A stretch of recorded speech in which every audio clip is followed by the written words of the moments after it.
اعوذ باللہ من الشیطان الرجیم بسم اللہ الرحمن الرحیم۔ السلام علیکم ورحمۃ اللہ وبرکاتہ۔ بچوں کیسے ہیں آپ؟ امید ہے خیریت سے ہوں گے۔ اپنا اور اپنے پیاروں کا بہت خیال رکھا کریں، دعاؤں میں ہم سب کو ضرور یاد رکھا کریں۔ بچوں آج میں آپ کو جماعت ہشتم میں یعنی کلاس 8 میں اردو کی ایک ورک شیٹ سمجھا رہی ہوں۔ یہ بہت امپورٹنٹ کام ہے، بہت ضروری کام ہے، جس میں آپ کا تمام سلیبس کور کیا گیا ہے۔ تو آپ یہ تمام کام اپنی کاپیز میں کیجیے گا، انڈیکس بنائیے گا، صاف ستھری رائٹنگ میں کام کیجیے گا، ٹھیک ہے؟ اور ان تمام کام جو آپ کر رہے ہیں سب کام آپ یاد بھی کیجیے گا۔ امید ہے آپ جیسے پہلے کام کرتے تھے ایسے ہی دل لگا کے اچھا سا یہ کام بھی کریں گے، ٹھیک ہے بچوں؟ میں آپ کو ورک شیٹ سمجھاؤں گی، یہ تمام کام اپنی کاپیز میں کیجیے گا۔ تو آئیے چل کے ورک شیٹ سمجھتے ہیں۔ صادقین ایجوکیشن سروسز کی جانب سے جماعت ہشتم میں اردو کی ورک شیٹ میں آپ کو ورک شیٹ میں سمجھاؤں گی۔ یہ آپ کو اعادہ کے طور پہ کروائی جا رہی ہے۔ ابھی آپ کے سامنے اسکرین پہ اس کا ورک شیٹ صفحہ نمبر 1 ہے، ٹھیک ہے؟ سال 2020 اور 21 کے تمام سلیبس کو کور کرنے کی کوشش کی گئی ہے تاکہ آپ کے امتحانات کی تیاری ہو سکے۔ صاف ستھرا کام کیجیے گا، انڈیکس بنائیے گا اور یاد بھی کیجیے گا۔ جیسے کہ میں نے پہلے بھی بتایا کہ بہت ضروری کام ہے، تو اس کو بہت ذمہ داری سے توجہ سے کیجیے گا۔ آئیے سوال نمبر 1 کی جانب بڑھتے ہیں۔ سوال نمبر 1، اپنے دوست کے نام غیر رسمی خط تحریر کیجیے جس میں اسے امتحانات میں نمایاں کامیابی پر مبارکباد پیش کریں، ٹھیک ہے بچوں؟ غیر رسمی سا خط ہے کہ ہم اس کی خیر خیریت دریافت کریں گے اور اس کو نمایاں کامیابی پہ مبارکباد دیں گے۔ جیسا کہ آپ کو پتہ ہے کہ پیٹرن کیسے بنتا ہے اس کا، تو پیٹرن بنانے کے لیے سب سے پہلے کاپی کے دائیں جانب آپ لکھیں گے اس کمرہ امتحان۔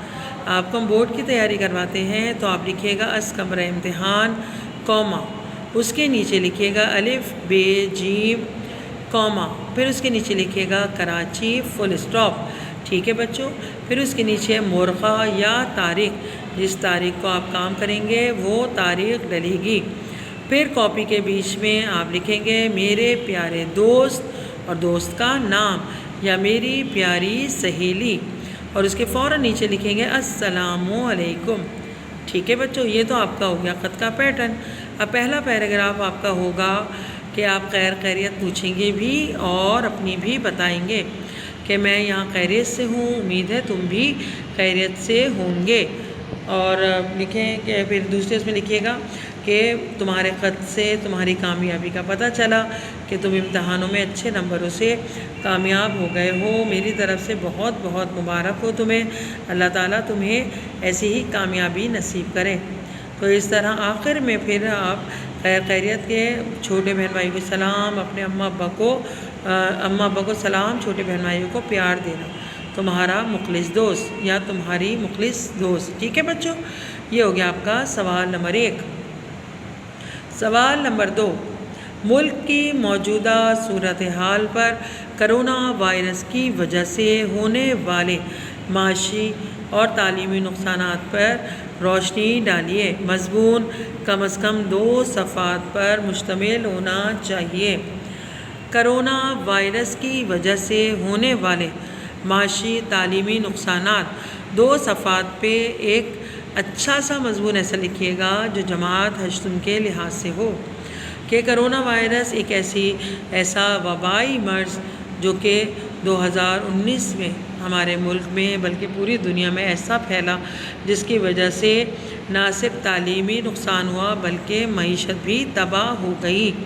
ظاہر ہے یہ ایسی بیماری تھی جس کی وجہ سے لوگوں کو بہت احتیاط کرنی پڑی، ان کے روزگار تباہ ہو گئے، ان کی نوکریاں چلی گئیں، اور اسی طرح تعلیمی سال بھی بہت زیادہ نقصان کا سبب بنا، اس لیے کہ اسکول بند ہو گئے اور تعلیمی جو تھا ہمارا سلسلہ رک گیا۔ تو اس طرح آپ اچھے سے اس میں دلائل دے کے کم از کم 2 صفحات پر یہ مضمون لکھیے گا۔ اچھا بچوں، آپ کی ورک شیٹ جو ہے وہ 3 حصوں پر مشتمل ہے، مطلب اردو قواعد، نردبان اردو اور اردو ادب یعنی اردو ٹیکسٹ کا بھی کام آپ کو کرنا ہے۔ تو آئیے اب سوال نمبر 3 کی جانب بڑھتے ہیں۔ سوال نمبر 3 آپ کو اردو قواعد سے دیا گیا ہے کہ نظمیہ قواعد آپ کو لکھوائے گئے ہیں، ان میں ایک اور دو آپ کو ایک نئے آپ کو لکھوا رہی ہوں، تو اس کی تعریفیں بھی آپ ایڈ کر کے اس کو لکھ لیجئے گا۔ مطلع، مقطع، ردیف، قافیہ، تشبیہ اور استعارہ کی تعریفیں مثالوں کے ساتھ تحریر کیجئے۔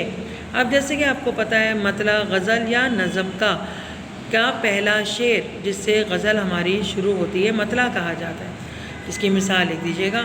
مقطع غزل یا نظم کا وہ آخری شعر جس میں شاعر اپنا تخلص یا اپنا نام استعمال کرتے ہیں، ٹھیک ہے۔ ردیف، قافیہ، یہ آپ نے اپنی کاپی میں لکھا ہوا ہے تو یاد کر کے اس کو دوبارہ سے لکھیے گا۔ اچھا، تشبیہ ایک چیز کو تشبیہ اسے کہتے ہیں کہ کسی ایک چیز کو کسی دوسری چیز جیسا ظاہر کرنا۔ تشبیہ کسی ایک چیز کو دوسری چیز جیسا ظاہر کرنا، مثلاً موتیوں جیسے دانت، چاند جیسا چہرہ، جھیل جیسی آنکھیں وغیرہ وغیرہ۔ یہ میں نے آپ کو اس کی تعریف بھی بتا دی اور اس کی مثالیں بھی بتا دی ہیں۔ اسی طرح استعارہ بھی تشبیہ کی ہی ایک قسم ہے۔ اس میں استعارہ میں لفظ جو استعمال ہوتے ہیں وہ اپنے اصلی اور حقیقی معنوں میں استعمال نہیں ہوتے۔ استعارہ میں حقیقی اور اصلی معنوں میں الفاظ استعمال نہیں کیے جاتے، بلکہ جو مثالیں دی جاتی ہیں وہ حقیقی اور اصلی معنوں میں نہیں ہوتی، استعارہ کہلایا جاتا ہے۔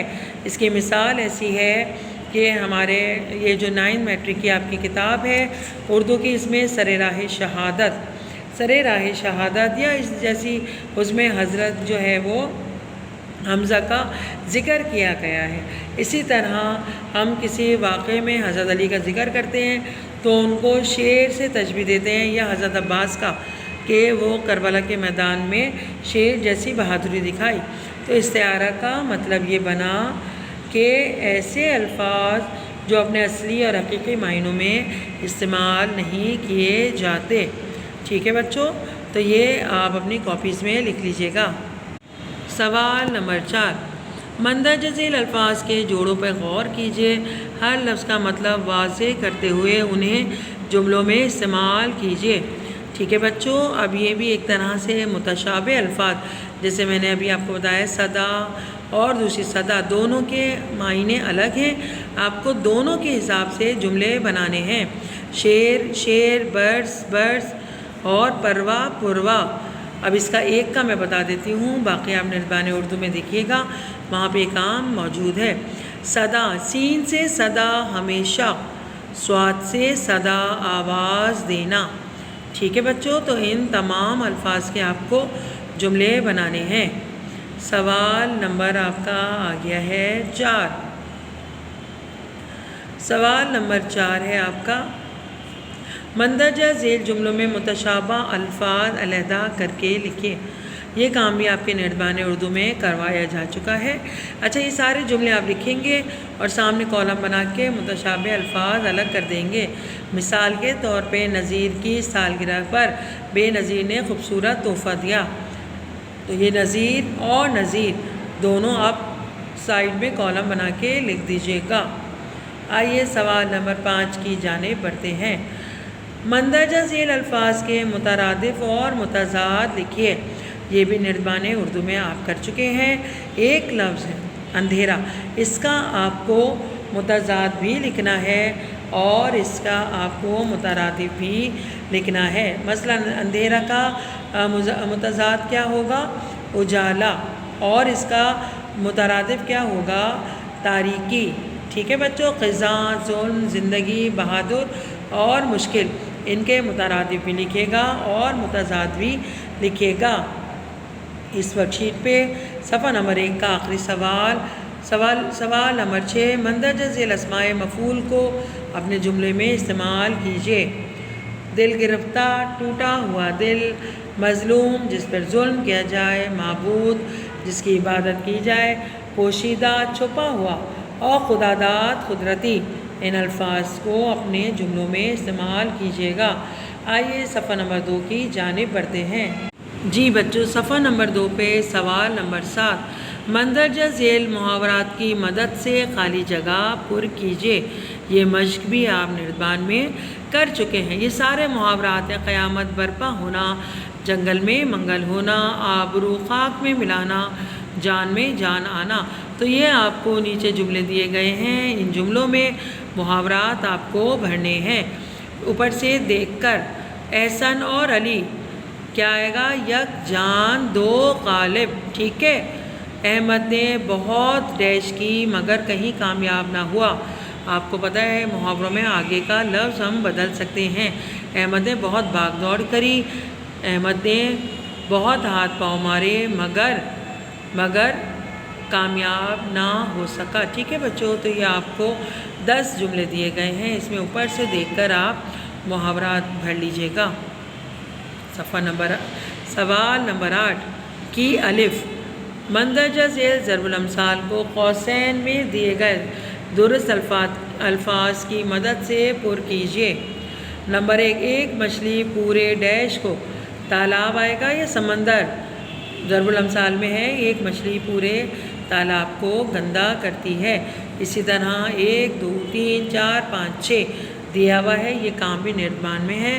تو یہاں پہ آپ کو یہ دیے گئے ہیں، درست جواب اس میں سے ڈھونڈ کے یہاں لکھیے گا۔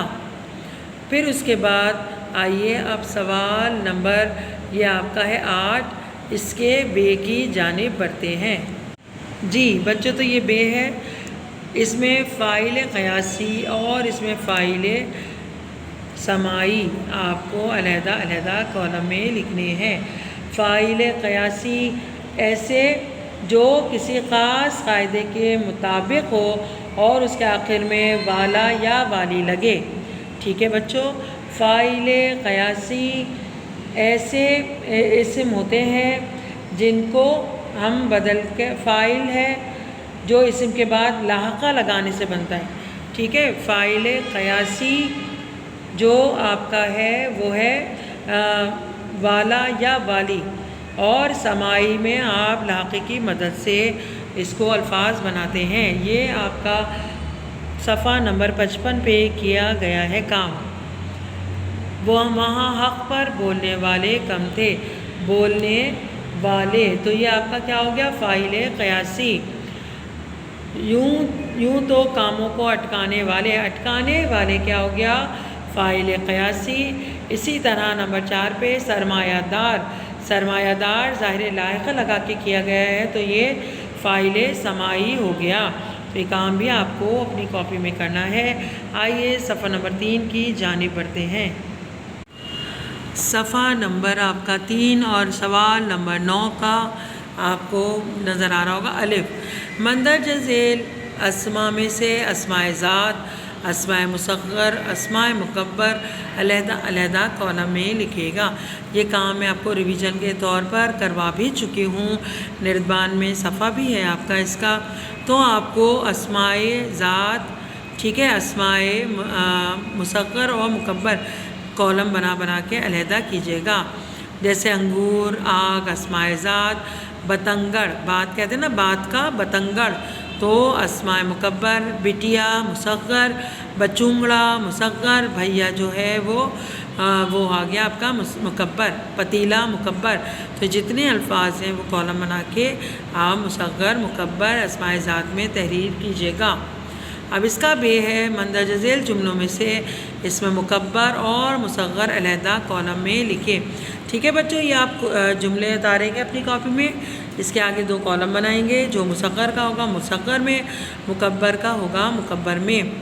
گاؤں والوں نے نوجوان کے سر پر پگڑ باندھا، تو پگڑ ہے اس میں مکبر، ٹھیک ہے بچوں۔ عورتوں کی ایک ٹولی تھی، تو یہ آگے آپ کا اس میں مصغر۔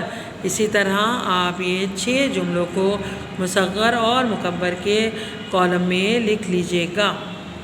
اب آئیے اس کے جم کی جانب بڑھتے ہیں۔ قواعد کی روح سے مندرجہ ذیل الفاظ کے سامنے اسم کی درست قسم لکھیے۔ یہ کام کالم بنا کر کرنا ہے، جیسے الفاظ اسما۔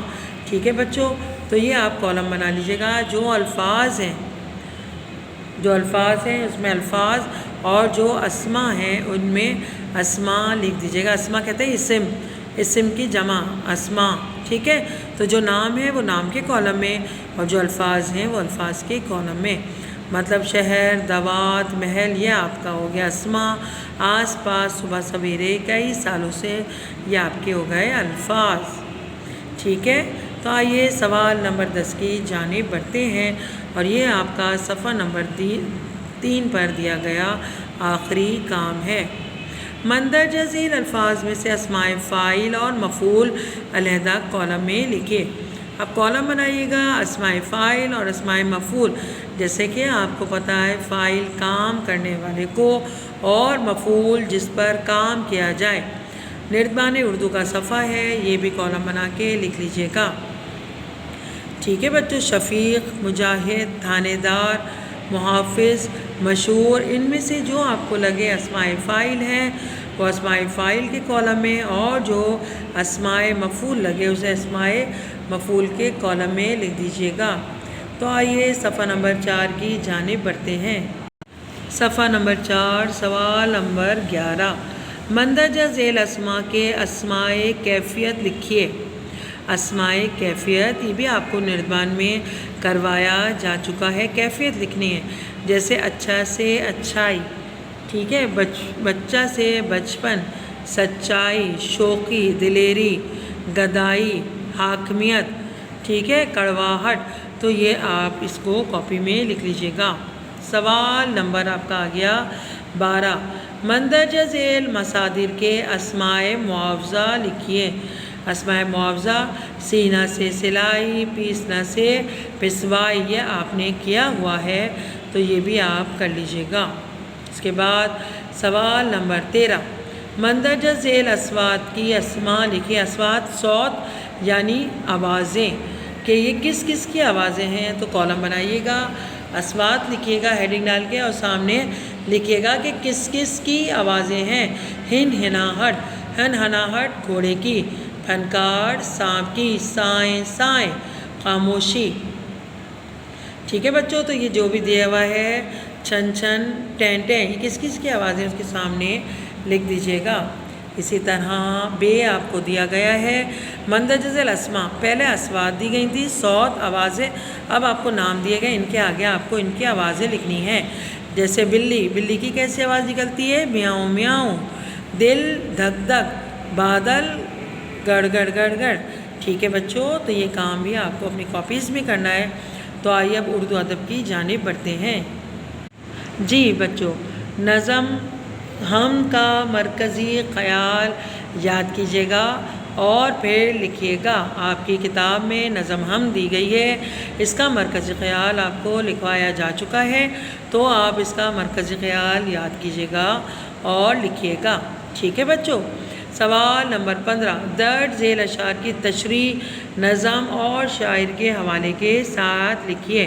اب بچوں اس میں آپ کو سوال نمبر 14 میں ہم کا مرکزی خیال اور 15 میں اس کی تشریح لکھنی ہے۔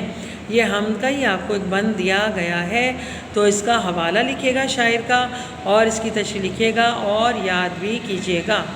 اچھا بچوں، ایک اور تشریح آپ کو دی گئی ہے، یہ آپ کو دیا گیا ہے خضر کے کام، خضر کا کام، وہاں سے دیا گیا ہے اف وہ آنکھیں کہ ہیں بینائی سے محروم کہیں۔